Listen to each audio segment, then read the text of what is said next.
not seen the buses for a couple weeks. Thankfully, the summer's a little bit shorter, so the memories of buses being out and about is a little bit fresher in our minds still than what it used to be.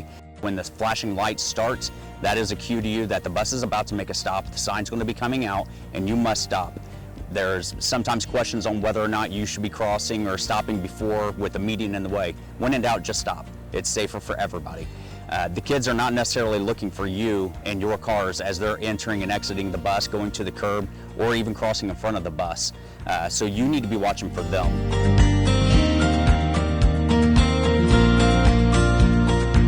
As you enter into a school zone, many of these newer school signs now have flashing lights, making it much easier for you to know when the school zone is active. So when the lights are flashing, that is when we must adhere to the 25-mile-an-hour school zone. To know when you've exited the school zone, that is about the time you start to approach that next street sign that is going to show the current speed limit of that area. That's when we can increase back up to the regular speed. Even though the school zone is not active, we still need to be aware of what's going on around us. There could be children arriving to school late, maybe they're leaving early. Maybe they have just really had a bad day and it's taken them a while to get to school. So be aware that at any time when we're in these school zone areas, they could be present.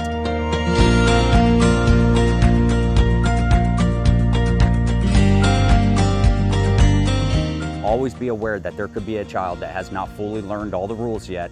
They may be coming around the back of the bus where they're not supposed to be. They may be at the front of the bus, especially at the end of the school day. At the end of the school day, these children are really ready to get home and be done. And so they usually, as soon as they step foot on the ground, they're off and running. So be aware they could be anywhere and darting across traffic.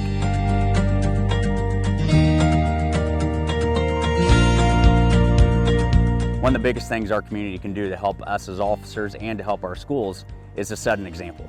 When you know you're coming up to those school zones, go ahead and start slowing down. As you start slowing down, others are going to notice and take notes of what you're doing. The other thing is that you have parents that have driving teenagers.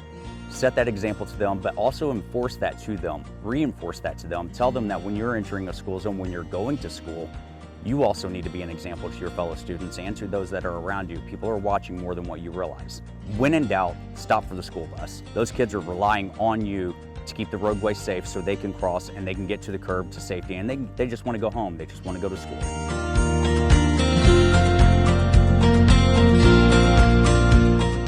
Officers will be in the areas enforcing the school zones. We have several officers outside of our regular patrol officers that are able to enforce traffic laws. Those of us on the traffic unit, motorcycle officers, you're going to start seeing us a lot in the areas enforcing the school zones. We may be running radar, we may be in our cars, we may be on our motorcycles, but we are going to be out and about, we are going to be visible, and we are going to do our best to make sure that our children, who are the most precious part of our society right now and the most impressionable, are seeing that we're out there and they know that they can go to school safely.